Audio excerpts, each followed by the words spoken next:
नमस्कार, देशोन्नतीच्या सुपर 50 मध्ये मी ऐश्वर्या आणि मी धवल आपलं स्वागत करतो। सरपंच संतोष देशमुख हत्या प्रकरणातील आरोपी वाल्मिक कराड यांनी खंडणी मागितली त्याच दिवशी म्हणजेच 29 नोव्हेंबरला विष्णू चाटे याच्या केज मधील कार्यालयात गेले होते। यावेळी वाल्मिक कराड सोबत सुदर्शन घुले, प्रतीक घुले हे सोबत असल्याचं मिळालेल्या सीसीटीव्ही फुटेजमध्ये पाहायला मिळतंय।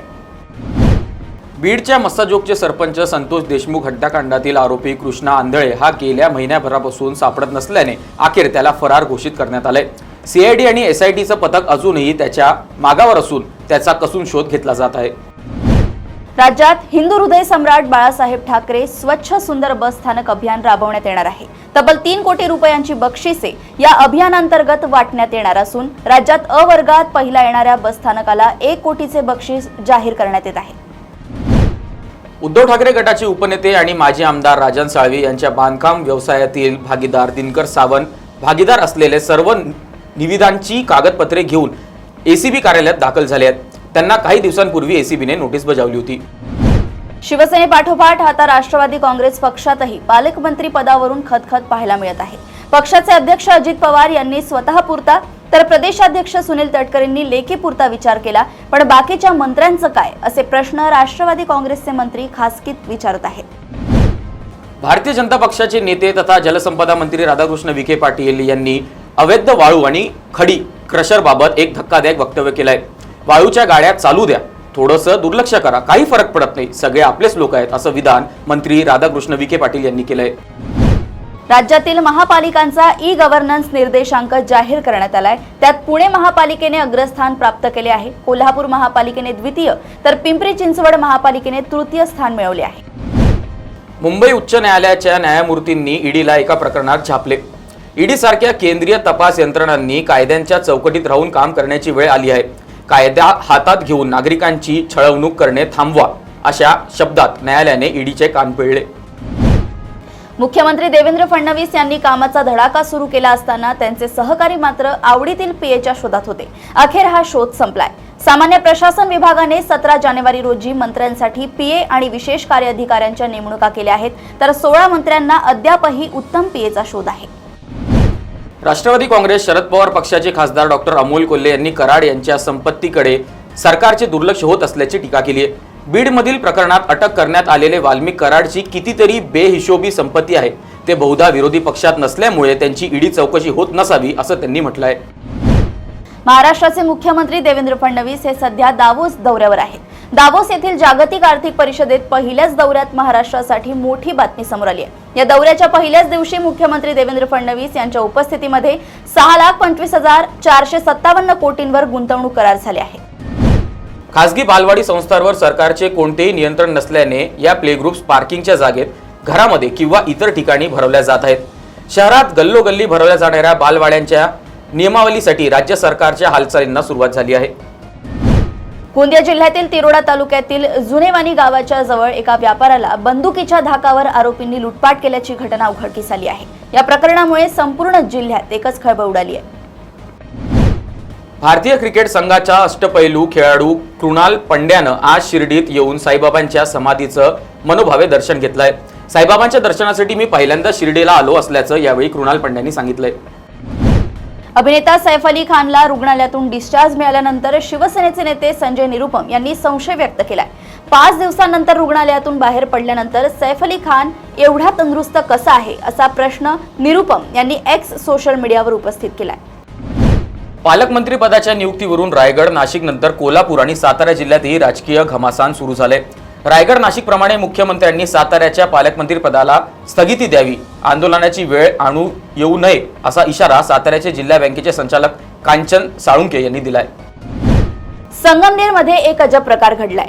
एका अपराधातील गुन्हेगार कोणी व्यक्ती नसून कुत्रा आहे। या कुत्र्याविरोधात पोलिसांनी गुन्हा दाखल करण्याचा अजब प्रकार घडलाय। संगमनेर लगतच्या एका मळ्यातील कुत्र्यावर मात्र दहशत निर्माण केल्याचा आरोप होतोय।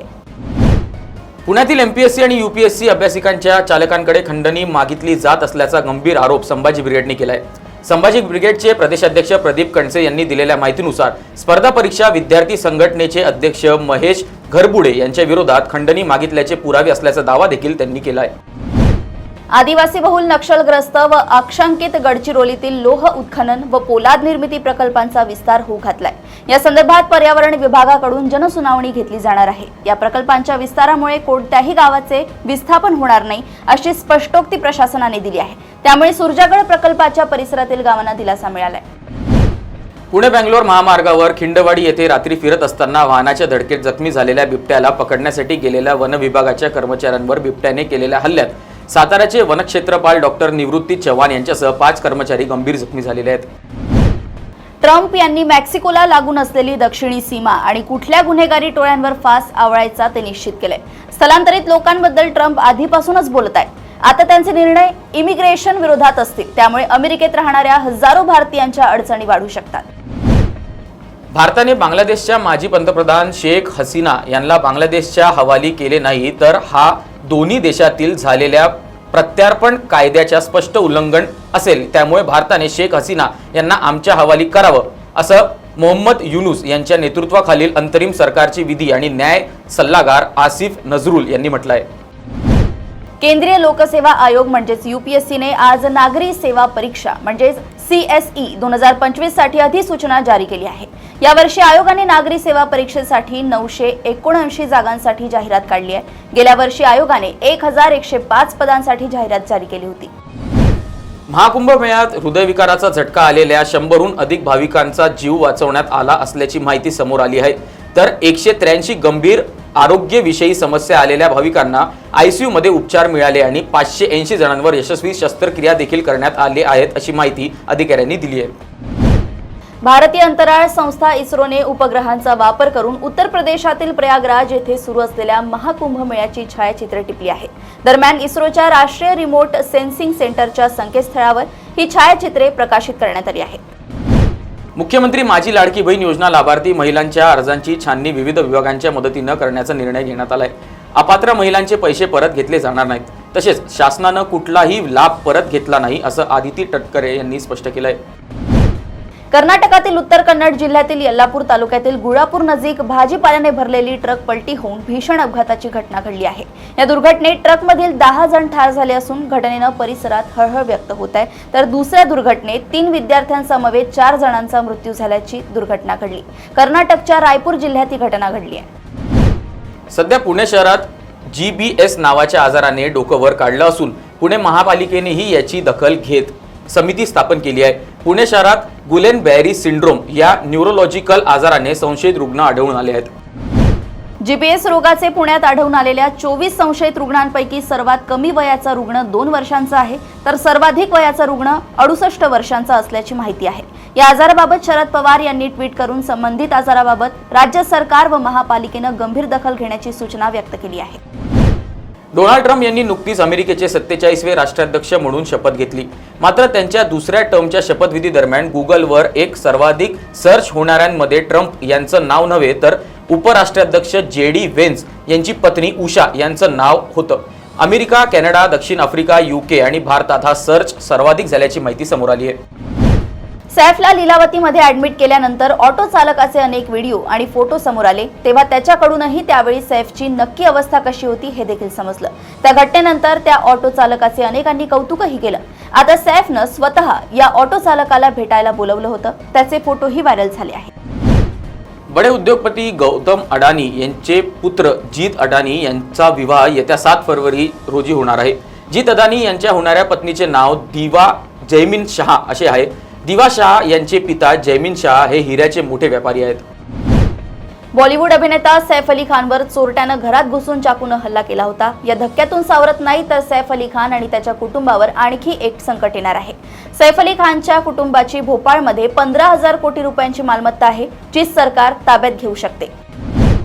अभिनेता अक्षय कुमारचा बहुप्रतीक्षित चित्रपट स्काय फोर्स 24 जानेवारी रोजी थिएटरमध्ये रिलीज होणार आहे। सध्या अक्षय त्यांच्या आगामी चित्रपटाचे जोरदार प्रमोशन करत आहे। OTT प्लॅटफॉर्मवरच्या आगमनामुळे आणि त्यांच्या वाढत्या लोकप्रियतेमुळे चित्रपट बॉक्स ऑफिसवर अपयशी ठरत आहे, अशी प्रतिक्रिया दिली जात आहे। 90च्या दशकात हिंदी सिनेमात आपल्या अदा आणि अभिनयाने सुपरहिट ठरलेली अभिनेत्री रवीना टंडन हिने आज साई दरबारी हजेरी लावत साईबाबांचे दर्शन घेतलंय. रवीना टंडन हिची मुलगी राशा थडानी हिने आझाद सिनेमातून नुकतेच पदार्पण केलं असून तिचा पहिला सिनेमा बॉक्स ऑफिसवर हिट ठरलाय. 17 जानेवारी आझाद हा सिनेमा प्रदर्शित झाला असून सिनेमाने चांगली कमाई केली आहे. रश्मिका मंदाना ही दिसली व्हीलचेअरवरती. एअरपोर्टवरील व्हिडिओ पाहून चाहते पडले चिंतेत. व्हिडिओच्या शेवटी रश्मिका ज्या पद्धतीने व्हीलचेअरवरून उठून तिच्या गाडीकडे गेली ते पाहून तिचे चाहते चिंतित तर पडलेच, त्याचबरोबर अभिनेत्रीला लंगडताना पाहून निराश देखील झाले आहेत. आपल्या मानधनात वाढ होणार असल्याने मोठ्या प्रमाणात लाडक्या बहिणींनी मतदान दिल्यानंतर त्यांच्या मानधनात वाढ करण्यातच आली नाही. या लाडक्या बहिणींचे मानधन 2100 रुपये कधी करणार असे पत्र राष्ट्रवादी काँग्रेस पार्टी, शरदचंद्र पवार पक्षाचे नेते आणि माजी गृहमंत्री अनिल देशमुख यांनी मुख्यमंत्री देवेंद्र फडणवीस यांना लिहिले आहे. हिरणवार हत्याकांडातील मास्टरमाइंड शेखू खानच्या खापरखेडा पोलिसांनी मुसक्या आवळल्या आहेत. हिरणवार हत्याकांडातील आरोपीची संख्या 9 वर पोहोचली आहे. हिरणवार हत्याकांडात आरोपी वाढण्याची शक्यता वर्तवण्यात आली आहे. तुम्हाला दुकान चालवायचे असेल तर आम्हाला प्रत्येक महिन्याला 5000 रुपये हप्ता द्यावा लागेल असे म्हणत परभणीत पैशांची मागणी करण्यात आली. सदर प्रकरणी नवा मोंढा पोलीस ठाण्यात गुन्हा दाखल करण्यात आलाय. नागपूरच्या आदर्श नगर झोपडपट्टी वासियांनी पट्टे वाटप, पिण्याची पाणी, साफसफाई आणि वेगवेगळ्या समस्या घेऊन महानगरपालिकेवरती आक्रोश मोर्चा काढला. आदर्शनगर नाला दुरुस्ती व इतर मागण्यांसाठी महानगरपालिकेवरती हा मोर्चा काढण्यात आला आहे. संस्कारक्षम समाज निर्मितीसाठी पालकांनी मुलांना वेळ देण्याची गरज हरिभक्तपरायण निवृत्ती महाराज इंदुरीकर यांचे प्रतिपादन आहे. आपल्याला सुसंस्कारी समाज निर्माण करायचा आहे, यामुळे पालकांनी आपल्या मुलांना वेळ देणे गरजेचे असल्याचे प्रतिपादन हरिभक्तपरायण निवृत्ती महाराज इंदुरीकर यांनी केले आहे. माजी राज्यमंत्री बच्चू कडू यांनी मोठा दावा केलाय. त्यांच्या या दाव्यानं राजकीय वर्तुळात चर्चेला उधाण आलंय.